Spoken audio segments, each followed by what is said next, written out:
नमस्कार दोस्तों, आप सभी लोगों का इस लेक्चर वीडियो में स्वागत है। दोस्तों, आज हम इंटरप्रिटेशन कर रहे हैं क्लस्टर एनालिसिस का और इसको समझने के लिए एक हमने छोटी सी केस स्टडी ली है। कोई शॉपिंग मॉल में 25 बायर्स का हमने डेटा लिया है और वो जो लोग जाते हैं उनको हमने 6 क्वेश्चंस फिल कराए। जैसे पहला एक है I love to buy product in shopping mall, I buy discounted. तो ये 6 जो क्वेश्चंस है हमारे ये मैट्रिक में है और वैसे ये लिकर्ट स्केल है, क्योंकि हम strongly disagree to strongly agree Likert scale का ले रहे हैं। ऑर्डिनल स्केल है लेकिन अभी हम इसको ट्रीट कर रहे हैं इंटरवल स्केल की तरह। तो दोस्तों, इसमें जो हमारे पास एक कैटेगरिकल वेरिएबल हो गया जो नाम है जो बायर्स का, और बाकी को हमने अभी जो माना है वो कॉन्टिन्यूअस या मैट्रिक फॉर्म में। अब इसके लिए हमारे पास जो डेटा की फाइल है इसमें हम देखेंगे कि 25 जो हमारे पास बायर्स हैं उन्होंने पहले जो पहला क्वेश्चन है उसके लिए 5 पॉइंट दिया, दूसरे के लिए 2, इस तरीके से इसका ये डेटा हमारे पास आ गया।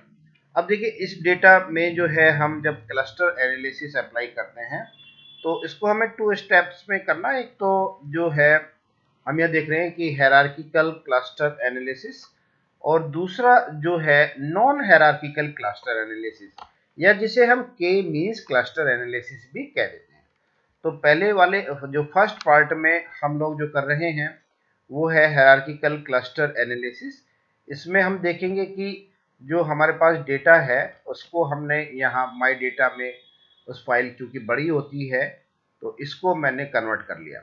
मैं जानबूझकर ये जो फाइल है बड़ी इसलिए बनाता हूँ कि जिससे हम लोग जो है पहचान लें कि ये क्लस्टर एनालिसिस की फाइल है। तो ये फाइल और ये जो केस स्टडी है अपलोड कर दी गई है, इसको हम डाउनलोड कर सकते हैं। अब ये देखिए स्ट्रक्चर, तो हमने देखा कि इसमें एक तो कैरेक्टर मतलब कैटेगरिकल है जो जो बायर्स का नाम है, और बाकी को हमने जो है न्यूमेरिक में लिया है।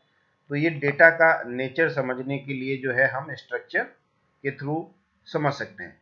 अब हमें स्कैटर डायग्राम बनाना है। स्कैटर डायग्राम में हमने 2 वेरिएबल लिए, एक डिस्काउंट और एक बार्गेन, इनके बीच में।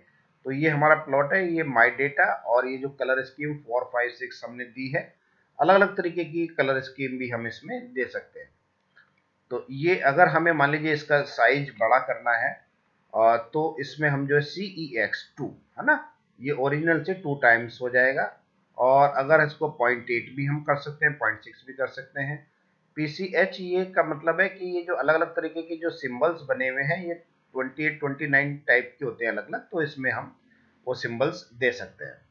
अब इसके बाद जो है हमें इसमें जो वो बनाना है, अगर हम चाहते हैं कि अपने बायर्स का नाम, उनको हम जो टोटल 25 बायर्स हैं उनका नाम दे दें, तो इनकी जगह फॉर्म्स भी हो सकती हैं। और क्लस्टर एनालिसिस का जो बेसिक पर्पस है कि जो सेम नेचर के जो हमारे इस केस स्टडी में बायर्स हैं उनको होमोजेनियस नेचर के जो बायर्स हैं उनको एक क्लस्टर में रखें, बाकी जो दूसरे तरीके के जो बायर्स हैं उनको हम दूसरे क्लस्टर में रखें, और 3 क्लस्टर अगर हमें चाहिए तो तीसरे क्लस्टर में जो बायर्स होंगे वो अलग नेचर्स के होंगे। तो अब ये हमने इसको क्या किया, रिमूव कॉलम कर दिया, इसमें से नाम वाला हटा दिया, तो -1 हमने कर दिया। अगर कोई भी कॉलम हटाना हो -2 कर सकते हैं, -1 कर सकते हैं, तो लेकिन हमें पहला वाला एक कॉलम ही हटाना था तो यहाँ पर हमने इसको -1 कर दिया। अब जो डेटा हमारा जो शो कर रहा है वो इस तरीके से शो कर रहा है। तो इसका नाम अब हमने माई डेटा में देखे न्यू डेटा। न्यू डेटा में केवल 6 वेरिएबल ही अब है और 25 ऑब्जर्वेशन है, जैसे हम इस केस स्टडी में देख रहे हैं।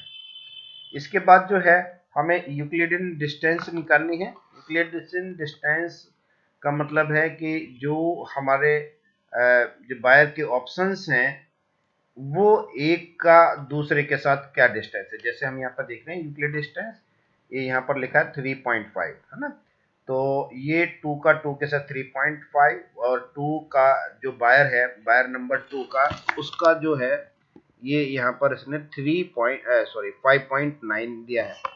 तो इस तरीके से यूक्लिडियन डिस्टेंस हम निकाल सकते हैं। ये हमने यहाँ पर लिखा है बायर्स को, जो डेटा है हमारा ये भी पहले ज्यादा डिजिट्स मारा था तो इसको हमने यहाँ पे चेंज कर दिया, यहाँ पे 1 डिजिट में हम इसको लेकर आ गए डेटा।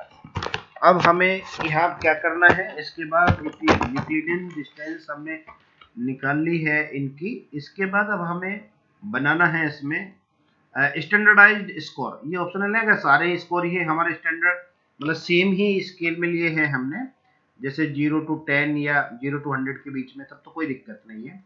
लेकिन अगर क्वेश्चन हमारे अलग अलग पूछे हैं तब हमें अपने स्कोर को स्टैंडर्ड फॉर्म में बनाना लेना चाहिए। तो ये हमने अपना स्कोर जो है स्टैंडर्ड फॉर्म में बना लिया। इसके बाद जो है डेंडोग्राम हमें बनाना। डेंडोग्राम के थ्रू हम डेटा को समझ सकते हैं कि जो अलग अलग क्लस्टर्स बने हैं उसको हम कैसे समझे। देखिए 3 क्लस्टर हैं इसमें, 1, 2 और ये 3। तो इसमें हमने जो है इसको जो डेंडोग्राम के थ्रू जो प्लॉट बनाया, इसमें हमें पता चल गया कि एक क्लस्टर में कितने हैं, दूसरे क्लस्टर में कितने बायर्स और तीसरे क्लस्टर में कितने लोग हैं। अगर हमें नाम के साथ देना पड़े कि फर्स्ट क्लस्टर में कौन से बायर्स हैं, दूसरे वाले क्लस्टर में कौन से बायर हैं और तीसरे क्लस्टर में, तो इस तरीके से हम इसको यहाँ पर HCA लेबल और माई डेटा और जो नाम है उनका वो हम इसमें दे सकते हैं। इसके बाद जो है क्लस्टर का ये देखिए कलर, अगर इसको हम करते हैं एक नए कमांड के साथ, देखिएगा ये रेक्टेंगल rect.hc lust मतलब H हायरार्किकल क्लस्टर है ना, और HCA K3 का मतलब है कि हमें केवल इसमें 3 ही वो चाहिए क्लस्टर्स। तो ये क्लस्टर आ गया 1, 2 एंड 3। इसके बाद जो है अगर इसके हमें बॉर्डर में चेंज करना हो तो वो भी हम कर सकते हैं। जैसे ये देखिए हमने यहाँ पे बॉर्डर ब्लू लिख दिया है, तो ये ब्लू के फॉर्म में आ गया। अब इसके बाद हमें एक स्क्री प्लॉट की और आवश्यकता होती है। तो स्क्री प्लॉट से पहले हम जो है सिलहॉटे प्लॉट बनाते हैं, जिसमें लाइब्रेरी में हम पहले ये देखेंगे कि क्लस्टर नाम का जो एक पैकेज है वो हमने इंस्टॉल किया है या नहीं किया। फिर उसके बाद इस तरीके से हम ये निकाल लेंगे कि इसमें 3 क्लस्टर्स हैं। 3 क्लस्टर्स में पहले क्लस्टर में 10 बायर हैं, दूसरे वाले में 6 हैं और तीसरे वाले में 9 हैं। तो ये जो डायग्राम है, डायग्राम के थ्रू जो है प्लॉट सिलहॉटी का ट्री SC है, इस तरीके का जब हम कमांड लिखते हैं, कोडिंग करते हैं, तो हमारे पास जो है ये एक प्लॉट आ जाता है। इसे हम कहते हैं सिलहॉटे प्लॉट।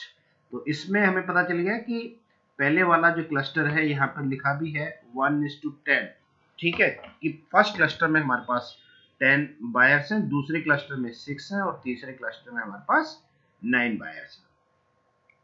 इसके बाद जो सेकंड ये स्क्री प्लॉट भी हम बनाते हैं। स्क्री प्लॉट के लिए देखिए ये सारे कमांड्स हमको याद रखने हैं बनाने के लिए। तो ये स्क्री प्लॉट आ गया, और स्क्री प्लॉट में हम जो देख रहे हैं कि जो वेरिएंस जो हिट्रोजिनिटी का जो लेवल है, यहाँ देखिए पहले से दूसरे वाले में है ना बहुत ज़्यादा तेजी से चेंज हुआ है, दूसरे से तीसरे वाले में चेंज हुआ है, और तीसरे के बाद जो बहुत कम जो परसेंट चेंज है हिट्रोजिनिटी का वो बहुत कम है। तो पहला वाला जो group completely different from the second, और सेकंड जो वाला जो है दूसरा तीसरे से बिल्कुल अलग है। इस तरीके से हमने जो 3 क्लस्टर्स बनाए हैं और इसके डायग्राम के थ्रू हमारे पास जो है ये इंफॉर्मेशन आ जाती है। इसके बाद जो सेकंड स्टेप में हमने बताया था कि नॉन हायरार्किकल या के मींस क्लस्टर एनालिसिस भी हमें परफॉर्म करना होता है। 2 पार्ट में हम इसको करते हैं। तो पहले ये हमने लिखा KMC और के मींस न्यू डेटा, जिसमें हमने जो है एक कॉलम हटा दिया था नाम वाला, और 3 हमें वो चाहिए क्लस्टर्स। तो ये आ गया देखिए पहले क्लस्टर में 6, 10, 9, ठीक। अब इस वाले डेटा से जो ये हमारे पास आया है क्लस्टर मींस, इसमें हम क्या करते हैं कि जो वैल्यू हाई है, जैसे डिस्काउंट और एक दूसरा बार्गेन और एक जो है प्राइस, तो ये किन किन लोगों ने टिक किया है, ये इस क्लस्टर में हमारे पास कुछ लोग आएंगे। फिर दूसरे वाले में जहाँ पे लो वैल्यू पुट की है, जैसे ये लो वैल्यू है, ये दूसरी लो वैल्यू है और ये तीसरी लो वैल्यू। इसी तरीके से यहाँ भी लो वैल्यू वाले जो बायर्स हैं उनको हम एक क्लस्टर में बना लेंगे, और ये क्लस्टर का जो इसमें डिफाइन किया है कि एक क्लस्टर में कितने लोग होंगे, वो हम इस तरीके से यहाँ पे देख लेंगे कि ये पहला वाला बायर दूसरे क्लस्टर में, दूसरा वाला दूसरे में। तो ये इसका जो है यहाँ पे डिस्क्रिप्शन दिया हुआ है कि कौन बायर किस क्लस्टर में आएगा। अब ये देखिए ये हमारे पास टेबल के थ्रू जो है हम देख लेंगे कि मिस क्लासिफिकेशन यहाँ पे केवल एक कर रहा है, अदरवाइज सारे जो डेटा है हमारे, देखें कि पहले एक क्लस्टर में 10 आ रहे हैं, दूसरे वाले में एक में 6 आ रहे हैं और तीसरे वाले हमारे पास 9 लोग आ रहे हैं। ये देखिए ये यहाँ पर भी हमें क्लियरली बताया हुआ है कि एक क्लस्टर में उनका साइज क्या होगा बायर्स का। और ये नाम के साथ, ठीक है, नाम के साथ हमें पता चल गया कि धर्मेंद्र जो है पहले क्लस्टर में जाएंगे, दूसरे नाम के जो लोग हैं वो फर्स्ट क्लस्टर में। तो कुल मिला के ये तो हमारे पास बायर्स है। इसके अलावा अगर बहुत सारे हेट्रोजीनियस नेचर की फॉर्म है, अगर हम क्लस्टर एनालिसिस अप्लाई करना चाहते हैं तो जो सेम नेचर की फॉर्म है वो एक क्लस्टर में आ जाएंगी, दूसरे सेम नेचर की फॉर्म तीसरे क्लस्टर में आ जाएंगी, और तीसरे क्लस्टर में जो सेम नेचर की हैं वो। तो एक क्लस्टर में जो हमारे पास फॉर्म्स हैं वो दूसरे फॉर्म क्लस्टर में जो फॉर्म्स हैं उनसे बिल्कुल कंप्लीटली डिफरेंट होंगी, ठीक है। इसके बाद देखिए ये हमने क्लस प्लॉट के थ्रू एक ये नंबर ऑफ क्लस्टर्स का डायग्राम शो किया है, और इस तरीके से जो है हम इसको थोड़ा और रिफाइन कर सकते हैं। रिफाइन करने के बाद ये हमारे पास फाइनली क्लस्टर आ गया। ये इनका सेंट्रॉइड है, पहले वाले cluster, second cluster, third cluster का। अब इसका जो मतलब है हम समझे कैसे कि ये देखिए, जैसे हमने बताया कि जो स्टेटमेंट 5, 4, 6 इसमें हाई वैल्यूज दी है, तो इसमें जो है बायर जो आएंगे इस ग्रुप का जो नाम, इन तीनों जो क्वेश्चन से जो सेंस निकल रहा है वो हमें लग रहा है कि इकोनॉमिकल बायर्स हैं, क्योंकि वो डिस्काउंट प्रोडक्ट भी खरीदते हैं, बार्गेन भी करते हैं, कंपेयर भी करते हैं। जो दूसरा क्लस्टर है उसमें I love to buy product, I enjoy eating food, क्योंकि इसमें भी हाई वैल्यू है, और I buy only daily needs, इसमें लो वैल्यू, तो इसका अपोजिट हो जाएगा ये।